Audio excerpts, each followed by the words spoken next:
All right, and then we got more. There's more in here. Hey, all right. Talk about some what? Oh, I got some things to say about this Detroit Become Human trailer. Okay. Talk about some Kara. Step 1. All right. Let's pretend David Cage is totally unknown to us. Okay. First time I'm hearing about this. Hey, this trailer looks fantastic. Okay. Step 2. David Cage is not unknown to us. There's some weird things in this trailer. 1, it straight up takes place in Ethan Mars's house from Heavy Rain.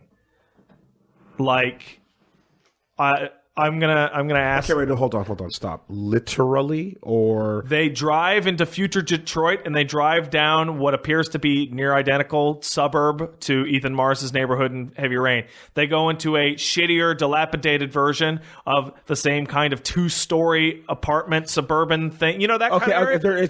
They're going for the same thing again. Then they go into the house and you can see that the room layout of the entire first floor is almost identical. Oh fuck! And it's like, what? Oh fuck! It's weird. It's so weird. Oh fuck! It ripped me out of it right away.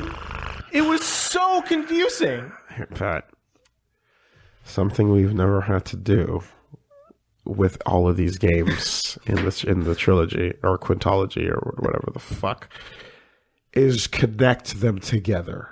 Okay, it's not actually Ethan Mars. Okay, that's what I'm trying to ask you. No. It's not actually. Fucking A, dude. I'm trying. I need fuck. No, but it's like legitimate because we literally like that's the one thing is we can at the very least separate these turds over there. And put them into different bags. No, it's not. And hold them up and point at them. It's not weird because Ethan Mars sold his house and now these people live in it. Okay. It's weird because it's like, do they literally have a fucking blueprint up on the wall that says America House? Sure. It's confusing. I mean, if it's also fucking the girl's apartment. Like you want to pull that trailer up while we talk about this. You can watch and you'll see what the fuck I'm talking about. Because I'm saying like giant apartment that Heavy Rain Girl has, that Beyond Two Souls has, that fucking Thing Girl has too. Yeah. Whatever. Who cares? Hit the trailer and I'll keep talking about it. Sure. So in this, full screen it for your own personal benefit. Kara.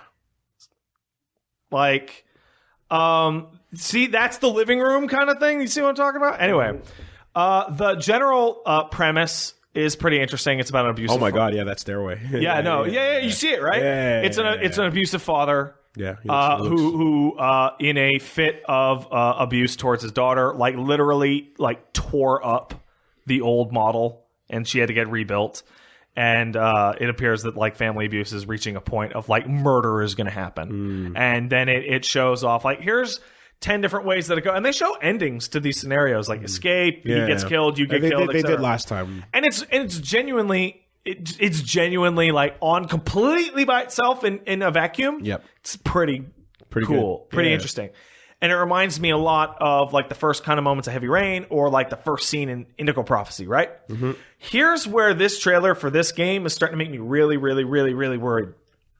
I think we have seen a different character and different demo for literally every time this game has ever been shown. Yeah, so that means we're going to jump around in that Heavy Rain type of way. Yeah, but we're jumping around to tons of different chapters. Like, how much of a cohesive story could this game possibly have? Think about Beyond Two Souls. Think about how many different chapters were there, and like give those away to multiple androids, and then have that one main one where you have the revolution at the end. Because I'm afraid that the plot of this, before the revolution or whatever, is going to be 15 different little side stories that were like, look how humans are the real evils and not the cyborgs. Yeah. And it's just going to be over and over and over and heavy-handed and so embarrassing. Okay, well, I mean, for starters, like, I don't know if you saw it, but like, I almost borfed in my mouth when I saw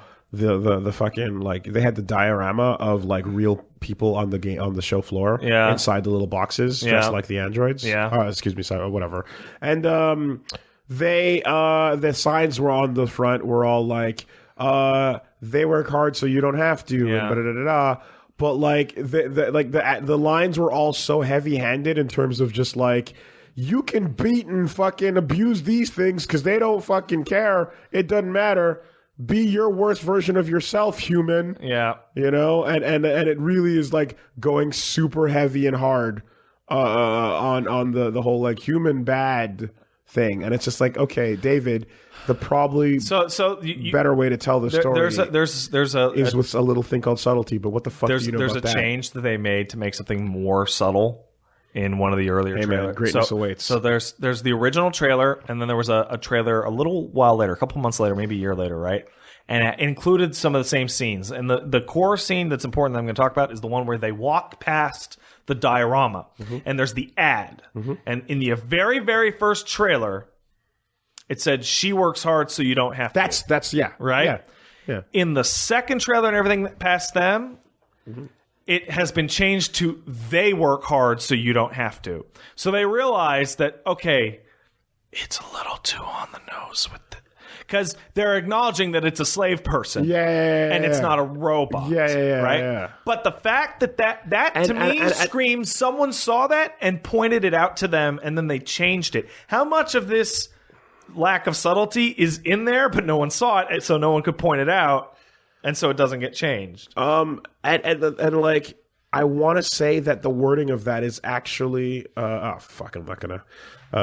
The wording of that is actually even more obvious because there's something about it. I don't even think it is so that they work hard so you don't have to.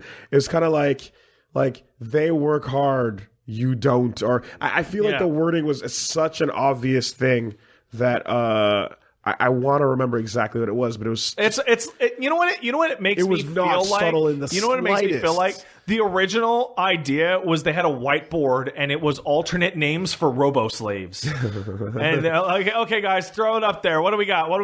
And it you're not going to find this fucking thing. No, it's not going to happen. It's gone. But yeah. Anyway. Yeah, that happened. Then there was... It's man, I'm so excited to play that game. On the complete... I'm so excited. You know what else you're excited to play? What's that? On the complete opposite end of the spectrum. Shadow of the Colossus. Hey. Subtlety in liquid form.